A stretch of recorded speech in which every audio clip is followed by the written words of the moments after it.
I want people to know what I've been through in professional wrestling. I've been wrestling almost 6 years, and I mean, wrestling could be your best friend, but it also could be your enemy. You know what I mean? So that's just how wrestling is.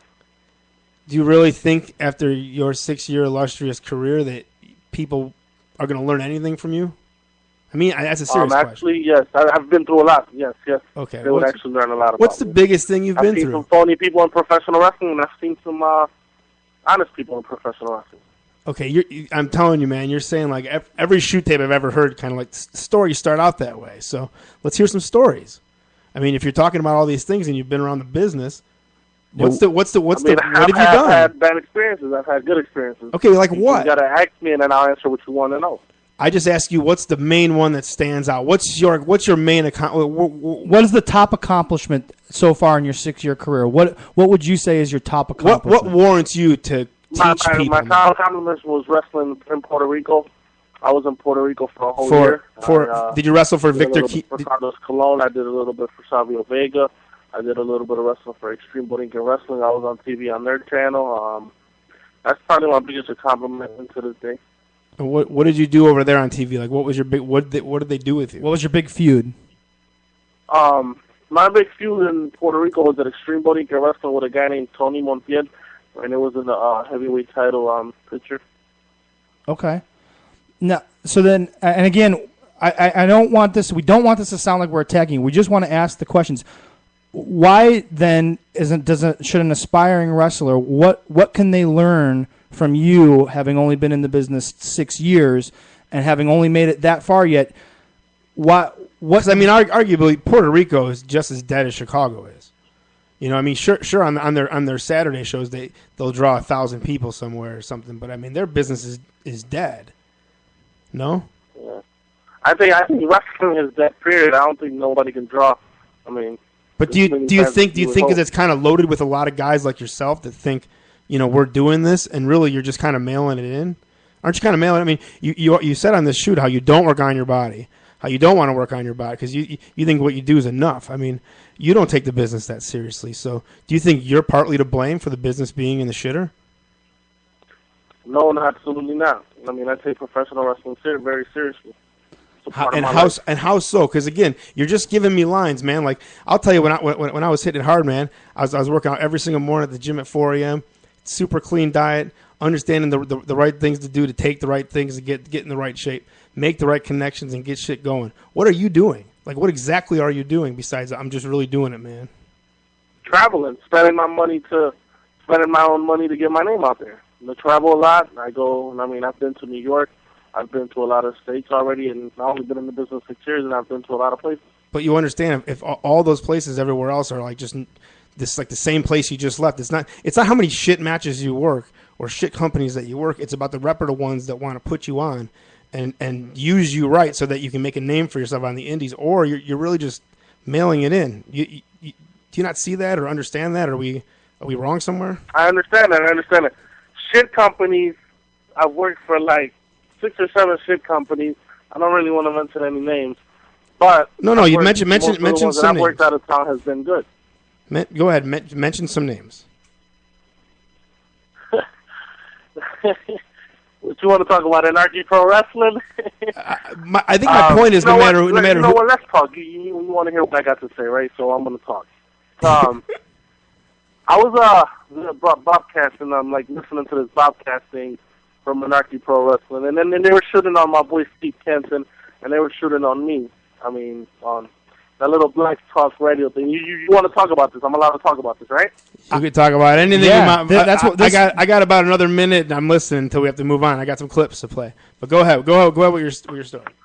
Okay, so let's talk about Santana Stars. I mean, Vito, you've worked for Santana Stars, correct? Yes. He paid me really well, so he's a fantastic guy. You always got paid, right? I got paid very well with Santana Stars. Very well. Sure you did. Yeah, you got paid very well. Did he pay you? He paid me directly. Every time. Right. I worked his first 2 shows, and you could ask Osiris, who I got fucking paid, and you could ask my brother, who I got paid. And we all got paid the same, and we all got paid very well. That's right. But at that time, he had a money backer, so... Whatever it is, right. From his money, back.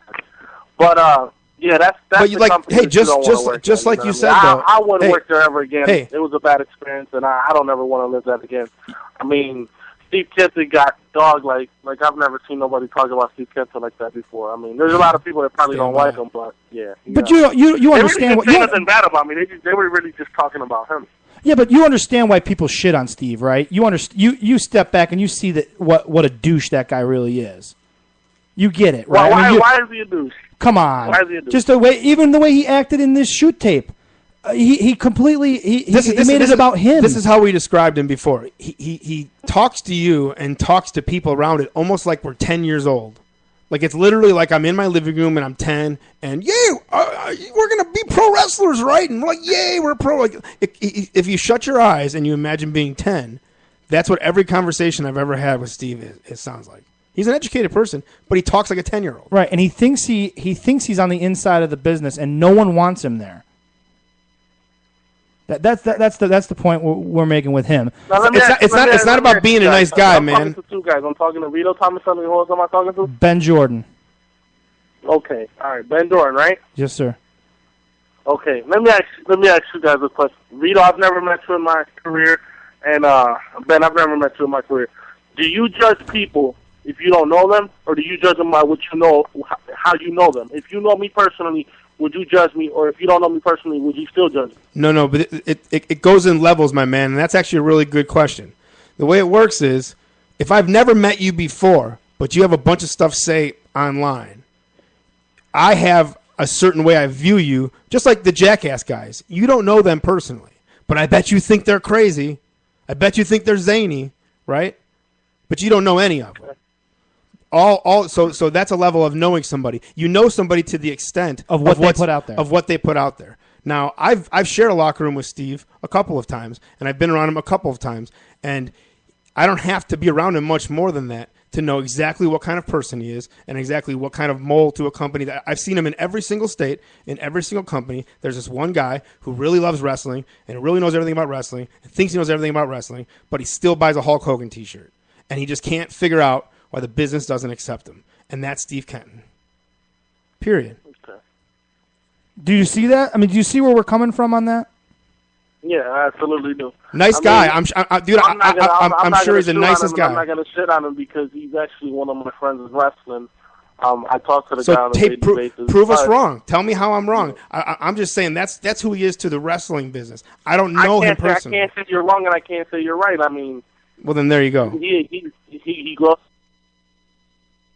Oh, see. Did you drop again? No, he's still there. I mean, the time's there. That's why I think he's moving around. And I think his connection drops. Dude, why is it every time we're doing certain interviews, this is what happens? Let's get into these. Let's get him back on the horn. Let's get into these clips. Yeah. Because this is awesome.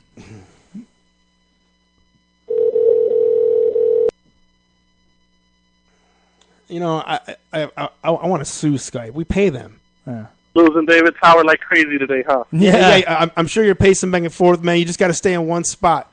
So we're gonna go ahead and kind of play a clip here. Finish out this where we were at when we opened up the show.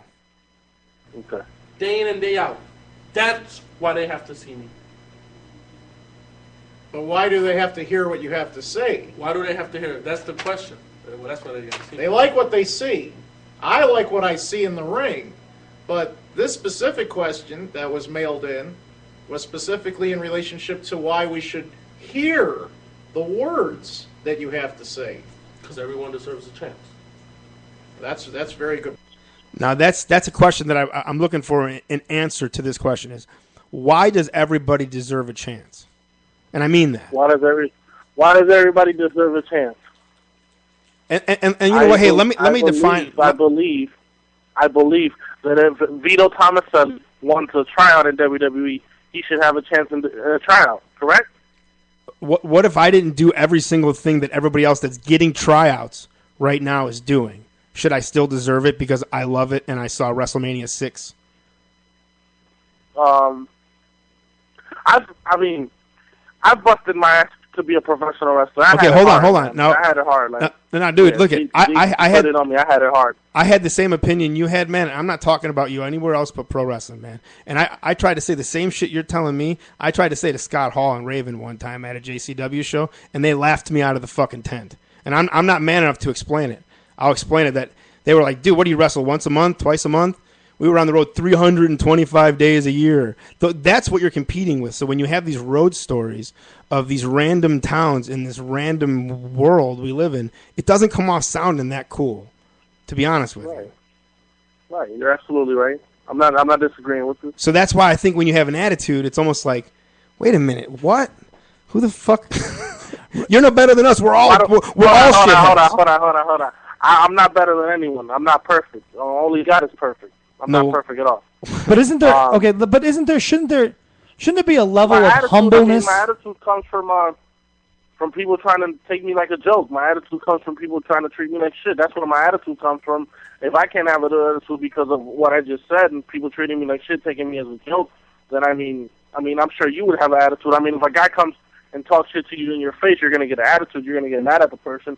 I mean, yeah, but then can you step back and see a little bit and look at yourself in the mirror and say, why does everybody feel this way about me, and what can I do to change that? What can I do to change that?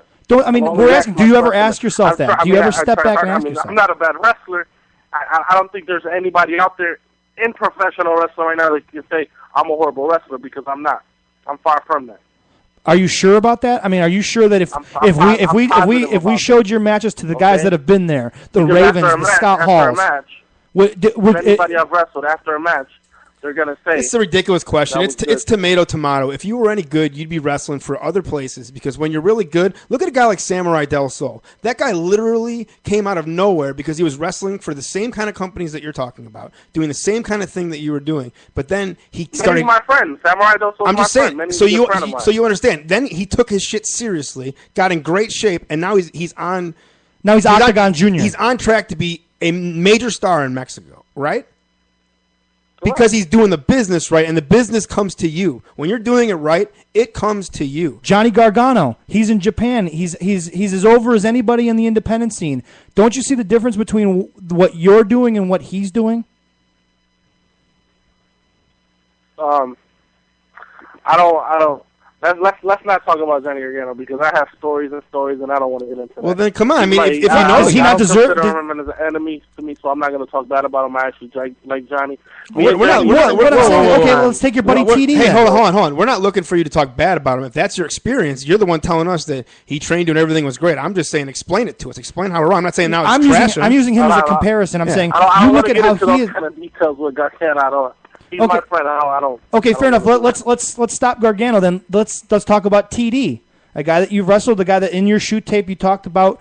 That guy's the guy that's doing it exactly the same way Johnny Gargano did it. Absolutely right. Right. Tadarius Thomas is a phenomenal wrestler. Right. So I had a match with him. He was happy about it. I was happy about it, and he's really, really good. I'm happy for Tadarius Thomas. I'm happy that he's in Ring of Honor.